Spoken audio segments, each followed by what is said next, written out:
is it gonna stop? I don't think anybody is online, but let's see.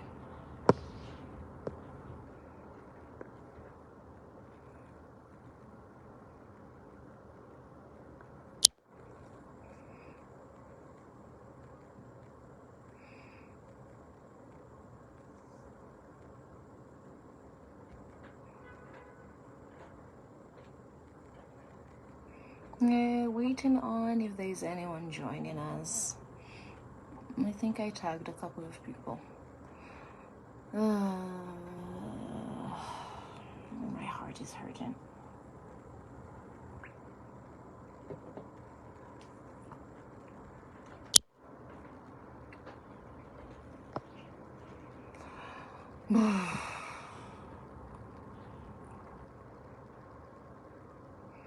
Very Gambia buka bye. Hi. I'm guessing there's a couple of people. Maybe I'll give you like 2 more minutes. And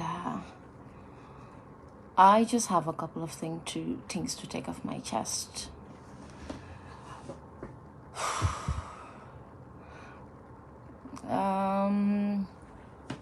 I often will not do a Facebook Live or jump on a lot of things because I feel like people have already said enough.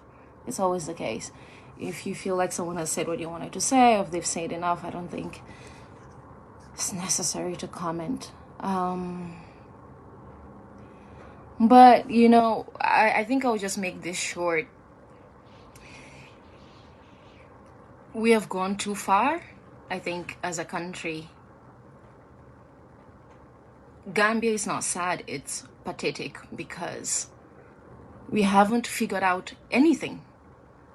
Nothing. Not politically, not socially, not economically, nothing. Not on human rights, women's rights. Area bo muntilal, we are at the base of mediocrity.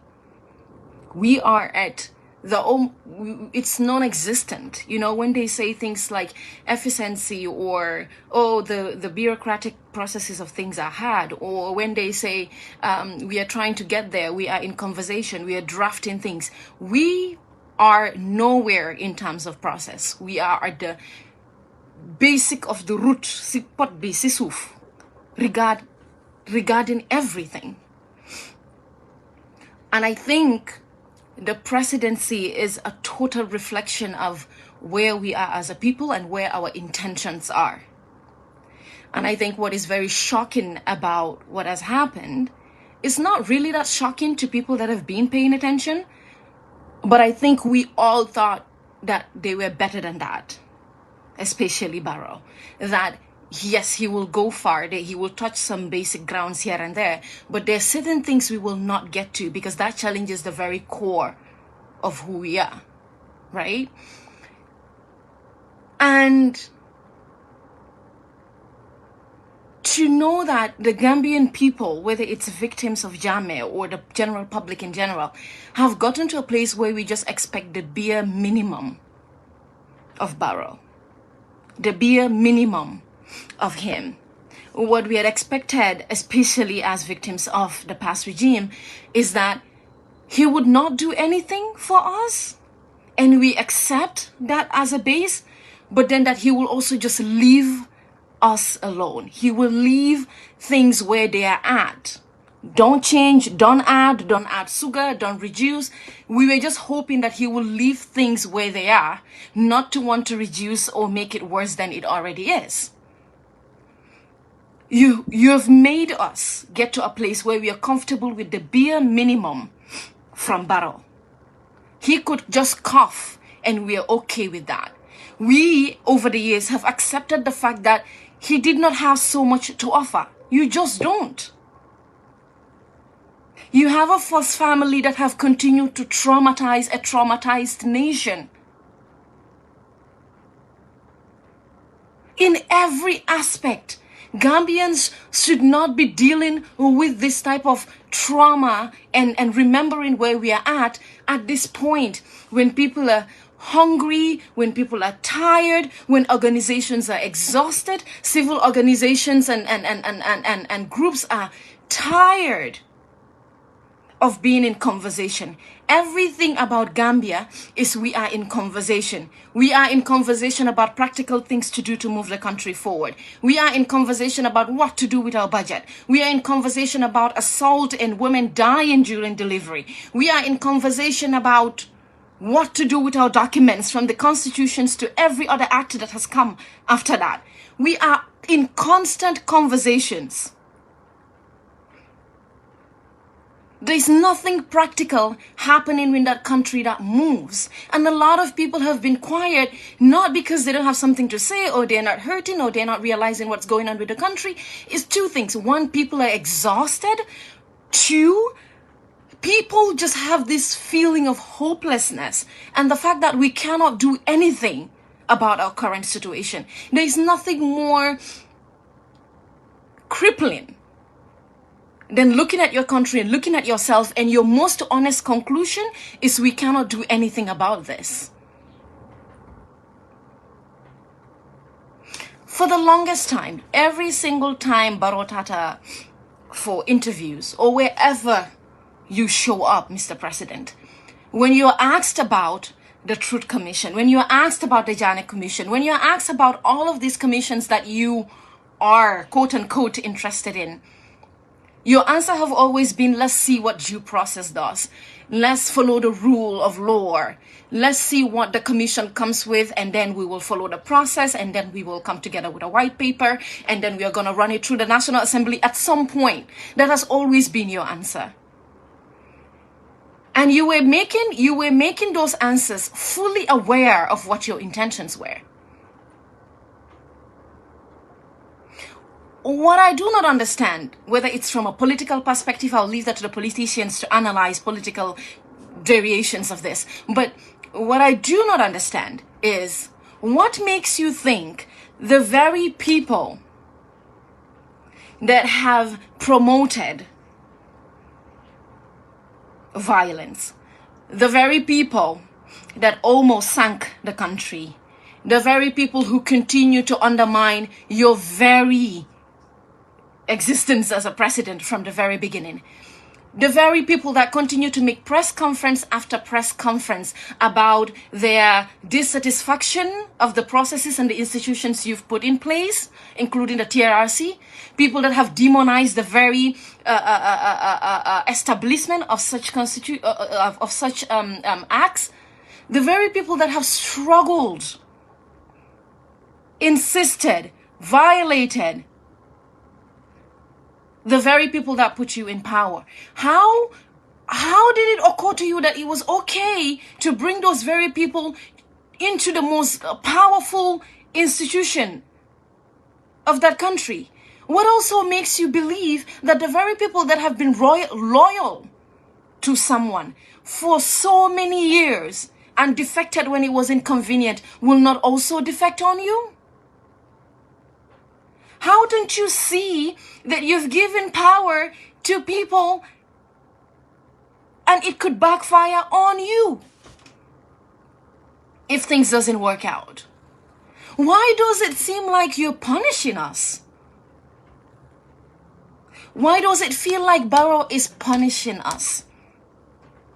What have the Gambian people done to deserve your absolute negligence, your absolute unapologetic expression of jutunea towards us?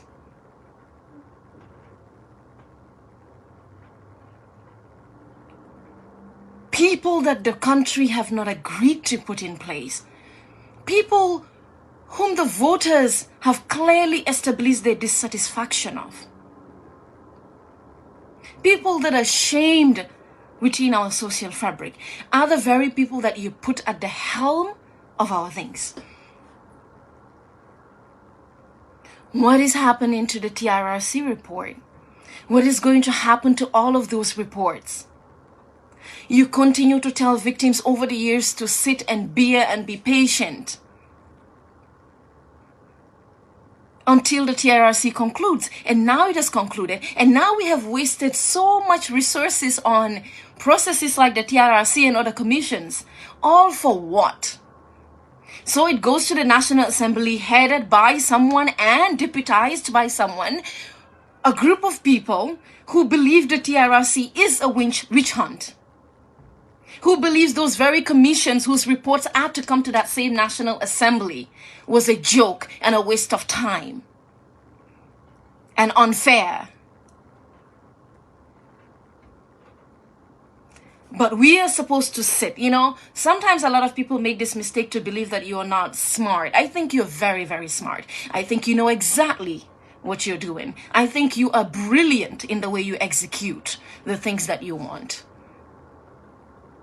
Because now you can raise your hands in the air and say, oh, I did what I was supposed to do.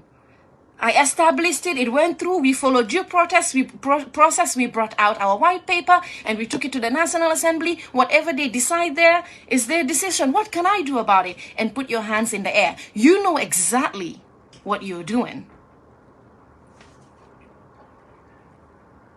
People are tired. It's always a press release, it's a letter to the president, it's young people or people coming out to protest. They are now in issue with the police. The police catches them, they're brutalizing them. Now we are worried about police brutality. Then the person who does that come on camera because people are so emboldened when they're impunely brutalizing Gambians. They come in, they have a 5 minutes fame on some social media or some reporter, and now all of our focus goes to that, and then we shift again to something else, and then it moves to another thing. A not focused country. Every aspect that you touch, you wake up every day in the country, there are girls being raped, violated, young girls, older women, every single day. People are waking up in these hospitals dying from simple procedures. Gambians come online and write the longest articles, the longest opinion polls. What? Nothing. You have some social media groups there and some bloggers who are just interested in the sensationalization of the Gambian pain. The ones on the ground are busy trying to eat and feed their families and just make it through that traffic alone. Electricity, And what I am saying is, I'm not saying one person is waking up every day not making sure that Gambians have these things. What I'm saying is we have so much more to worry about. Swing dara sorti wood, nothing. Not our curriculum, not our constitution, not our roads. We as a country do not even have the opportunity to have bigger conversations because we are busy having to just thrive and survive. We are trying to just even have our president respect us for 1 minute. We are getting up every day and ensuring that you do not just make decisions that are going to affect us even when you're no longer in power. Why couldn't you just leave us alone? Why couldn't you just leave our parliament alone? Why would you bring in people like that you clearly know will cause controversy and that they will be there? Why is it? Where is the conscience of you and the people around you? And to think that you will do this type of thing in the week of April 12th, 13th, 11th, 14th, those days, these are the days that you choose to bring us down to our knees. Today is on the 14th. Do you know what happened today? Do you know the significance of this day today that has brought you to power? You came to power based off of our pain. Baro, ila mansaya natan tolla dimoleka on the suffering of Gambians. We never expect much from you. We never ask you for anything. We don't ask for much. We are just like, do your terms or however long you're going to be there, go. And please do not further destroy our fabric. Do not further traumatize the country. That is the baseline and the minimum we required from you. Why?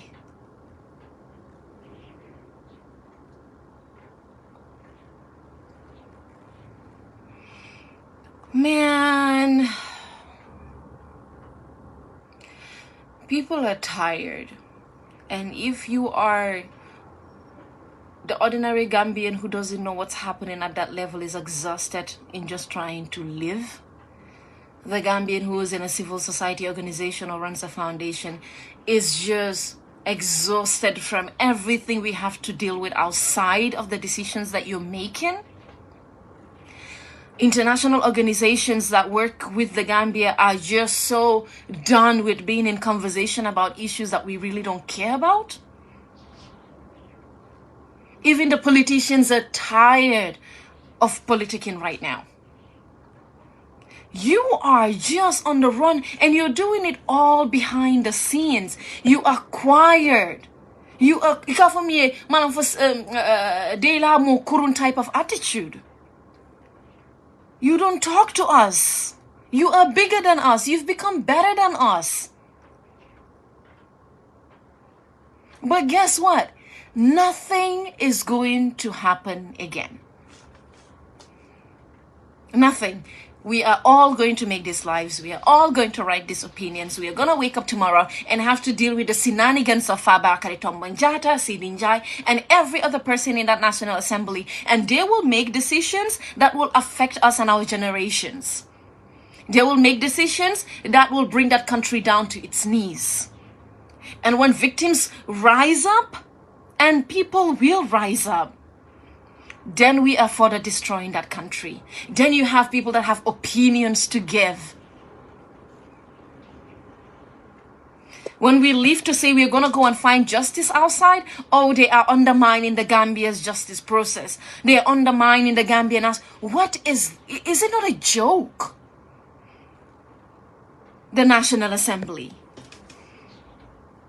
It has become a joke. Bakary led press conference after press conference after press conference, vilifying other Gambians, vilifying the institutions we've put in place, trashing our convictions, laughing at victims of violence for 22 years. And you sat down and your conscience and your thought and everything told you it was okay to make him the Speaker of our National Assembly. Wow.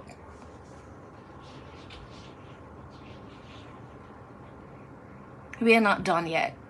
We're really not done until that country rises up. And it's so unfortunate that it's a country where drastic things have to happen. We're going to have a conversation about maternal mortality when, I don't know, someone dies, and that's not even enough. Let's wait for a powerful, rich person's wife to die on that delivery bed. Then we are going to do something about it. Let's have a conversation about women's rights. Oh no, we have to wait to watch one woman get brutalized or speak publicly about some gruesome violation. Let's talk about human rights, or let's talk about people being brutalized by the police. We have to wait for someone to die. Gambians are motivated by the worst case scenario. Solo Sunday had to die for our conscience as a country to wake up. Why? Why must people die before we all come together collectively to resist? You can't sleep with the enemy and tell me you're on my side. It doesn't work that way. And don't throw that excuse of always a democracy in my face.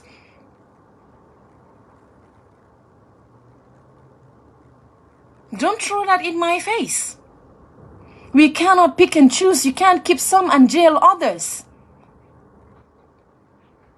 And it's so crazy how you use that card of democracy when it works for you. Because when you do have your military and other institutions go after people, what happens to democracy then? And don't give me that excuses of we are all citizens and we all deserve positions. Excuse me? Why are more democratic countries against certain names being mentioned? You cannot attack the very fabric of a society. You cannot attack our institutions. You cannot be on the side of someone that has killed and maimed and jailed and disappeared and raped people and tell me you're a citizen that deserves to be at a very powerful position in our country. It doesn't work that way. You might as well just bring Jammeh and put him in that very position. And that is not beyond you at this point. The same National Assembly that we have to run to when we choose to extradite Jammeh, when we establish a court to extradite Jammeh, the very National Assembly that has to vote on if that is going to happen, that is the National Assembly you use to instill and put people that you know, they are telling you, they're literally telling you that they think Jammeh should be back. Respected citizen of the country, guarded and probably protected on our taxpayer money, because we don't matter, we are just children of poor people.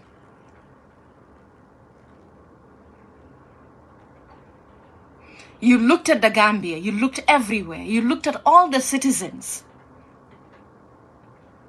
and to you, Bakary Tombo Njata should be the Speaker of the National Assembly. That is your legacy?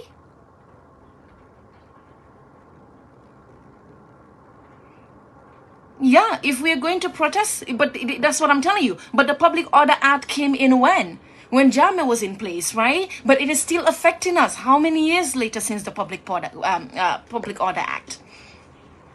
How many years? So that's the same thing. That Public Order Act was enacted where? In the same National Assembly that we are talking about.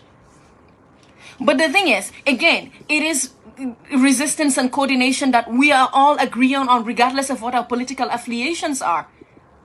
Right? Because if we come together, if you have even about, I don't know, 5,000 people and more, if we come out in large numbers, who is going to arrest who? And where are you going to take everybody? It's easy to arrest people and take them into the PIU or wherever if it's only 5, 10, 100 people. If a country rises, where are you going to arrest and take them to? You're going to arrest the entire country? No. There's a specific number of resistance that rises. You can't stop that because they overpower the very institution that is supposed to, I don't know, stop them. But are we going to do that? Are 50% going to say they're going to walk in the streets and then the next day they bail out on you? Yeah, most likely. Because, again, we're a country that cannot have a conversation without mentioning political parties. How are we even enjoying our politics when we do not have a life? We don't have food to eat. We cannot even join our partners on the international stage to have conversations about anything. Because we do not even have the very foundation off of which other innovations and changes come to. None. Zero.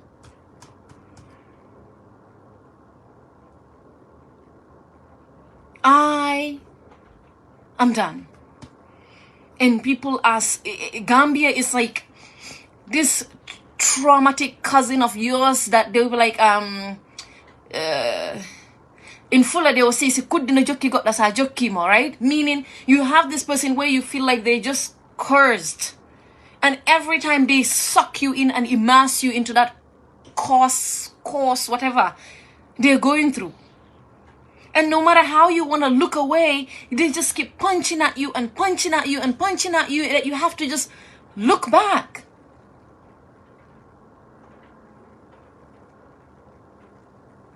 Man.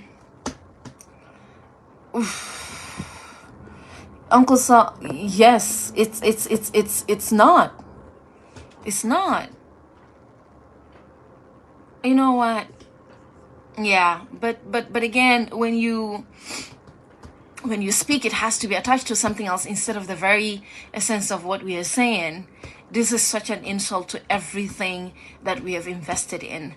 You know, that money could have gone somewhere else. This is just like one step forward, 10 steps back. And for what? To the benefit of who? And you know what is so interesting? Is that it will bite you, Mr. President. It will bite you because we are all interconnected in that country. Yes, you might have it easier. You're not dealing with the small things and the day-to-day struggles of the Gambian for now. The very people you put there might work on some of the things that you want and keep you there, and then you would also do for them what you can whilst pretending it's the National Assembly and is an independent body. But just keep one thing in mind. You're working with people that have been with Jammeh longer than you have with them. People whom Jammeh has done so much more for than you can ever do. And at some point they parted ways. And at some point they chose another side that wasn't Jammeh's. And I hope that doesn't happen to you. Because then when it does, everything is gonna backfire right back at you. So yeah, I'm not surprised, and I am not shocked by the people that are just exhausted and they take a deep breath. They just want to grab a painkiller and go to bed. People that wake up every day and just go like, I'm done with Gambia. People are tired. People are exhausted. It's the same wah every single time. The same talk every single time. We are stuck. It's like we are in this cycle of mediocrity and roundabout and yuck.